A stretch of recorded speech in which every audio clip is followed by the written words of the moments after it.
we say Allah. Okay, so that's God to the Muslims. Some say it's not even the God of the Christians and so on. It's just a God. Some even said it's a moon God. But let us now look at the linguistic of the word Allah. It in itself is the beauty of Islam. Because the word in Arabic doesn't mean God. Just in case you thought it did, it doesn't. Because we have a word in Arabic for the word in English, God. It's called Ilah. Ilah, God. God, Ilah. That's the word. But when we speak about the one and only God, the one that's to be worshipped, the God of Adam, the God of Abraham, and the God of Moses, God of Jesus Christ, peace be upon him, and the God of Muhammad, peace be upon him, we're talking about essentially the only God that's worthy to be worshipped. No other God. Now, what would be the proof for this? I realize that we have a lot of detractors who will say, no, it's not true, I don't believe it. Let's get a proof from the English translation of the Bible. That's a good place to start. Around the earth, there are many hotels and motels. And almost every one of them that you go to, there's a drawer beside the bed that when you open it up, you'll find a book in there and you'll take it out. Now, what is that book? And you already know the answer. It's the Bible. It's the Gideon publication of the King James Version of the Bible. The Gideons are very proud of it because they've translated it into so many languages. If you'll turn a few pages right in the beginning, you'll find examples of the translation to Chinese and Korean and into Urdu, the language of Pakistan. You'll find it into Tamil. You'll find it translated into Afrikaans language, which happens to be the first. And the second language translated to is Arabiya, Arabic. And there is an example of each one of these languages from the verse in the Gospel of John, chapter 3, verse 16. And you know it very well. For God so loved the world. That's how it begins. And if you look in the Arabic language, the example that they gave in that Bible, it says Allah. Allah. That's what it says. For Allah so loved the world. So if it's not the same God, then why? All over the entire earth, everywhere I go, I find this exact same word being used in the Bible of the Christians.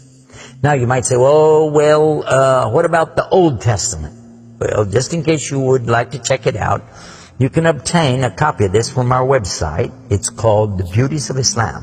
Let me spell it out for you. It starts with B, beautiesofislam.com. Go there and see for yourself. The example is right there. Page 1 of the book of Genesis, of the very beginning of the Quran. Page 1 has 17 verses. And there's the word Allah. Alif, Lam, Ha, 17 times.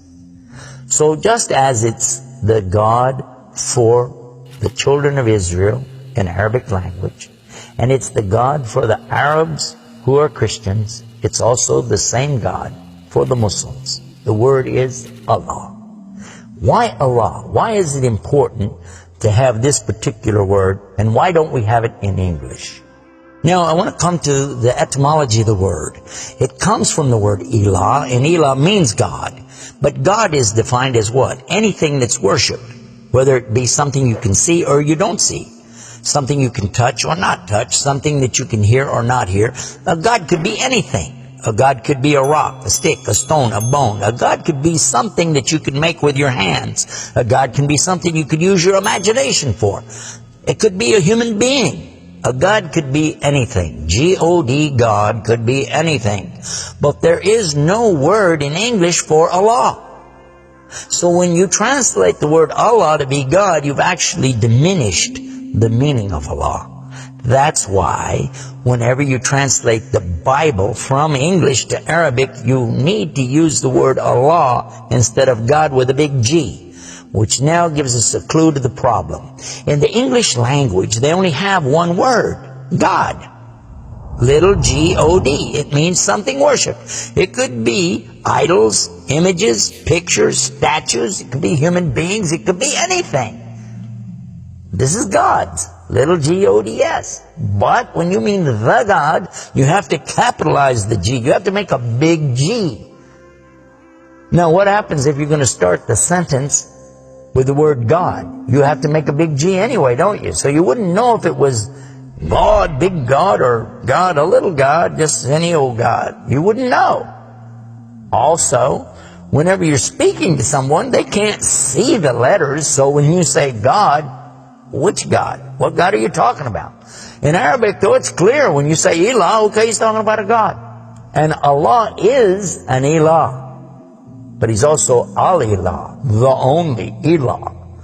And when you say Allah, this firms it up. And there's no doubt in anybody's mind that you're talking about the one and only God. The word Allah in the Arabic language cannot be made plural. There can't be more than one. Okay, that perfectly fits the unique God of the believers, because there's not more than one. He's only one. There's no God beside God. Second point is this: it can't be made female or male. There's no gender to the word. In Arabic, all the words have gender. All words have gender. But this particular word is only having gender because of the Arabic language, not because Allah has gender. I'll give you an example. It always says like Allahu. This means Allah, He is. But when we say He, it's out of respect for Allah, because Allah is without gender, because He's not like His creation, not male, not female. Additionally, we find that the examples in Quran, for instance, when Allah is talking about Himself, you'll find it says Nahnu. Nahnu means we. And Allah refers to Himself as Nahnu. He also says khalaqna. He says khalaqna. What does that mean? He's saying that we created. And throughout the Quran you find Allah referring to Himself as we, our, and us. And right away you're going to say, okay, if that's not plural, then what is? In fact, this is the royal we used by a king or a queen when they're giving decrees. We have it in English too, so you can understand. The king says, we decree the following, and he's talking about himself. It's the royal we. Now, I thought about this quite a bit, and I was trying to think, how could I give a better example?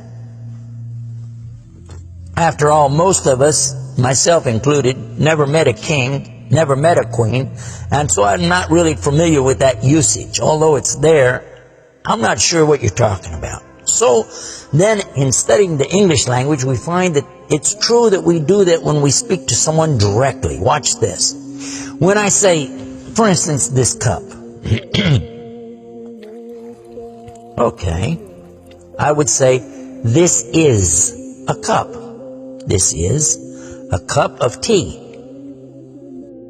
I would say, this book is. I would say, those artifacts are. Those are. This is. These are. So I'm saying is and are. Did you catch this now? These things are. This is. Now when I speak to a human being, how do I do this? Well, I will say, you guys, all of you are. All of you are. A-R-E. But when I speak to somebody directly, do I say you is or you are? I will say you are. Why? Simply because this is the respect, honor, and dignity that I'm giving. There's no plural there. When I say to you, you are my friend. You are a lovely person. But why am I saying are? Why aren't I saying is? You is my friend. You is a lovely person. You'll say, man, this guy doesn't know English language. And in fact, that's how we can understand this usage of we and our when Allah is talking about Himself. This is the same as when I say I. I don't say I is, I say I am. And again, it's to show the, not plural, but rather the specific nobility, dignity, and honor that you give to the one who's speaking about himself and to the one he's speaking to. And in the same way, that's exactly what Allah is doing when He says Nahnu and Khalaqna. and other examples throughout the Quran. So now what we've learned is that Allah's name itself is the perfect name for Allah.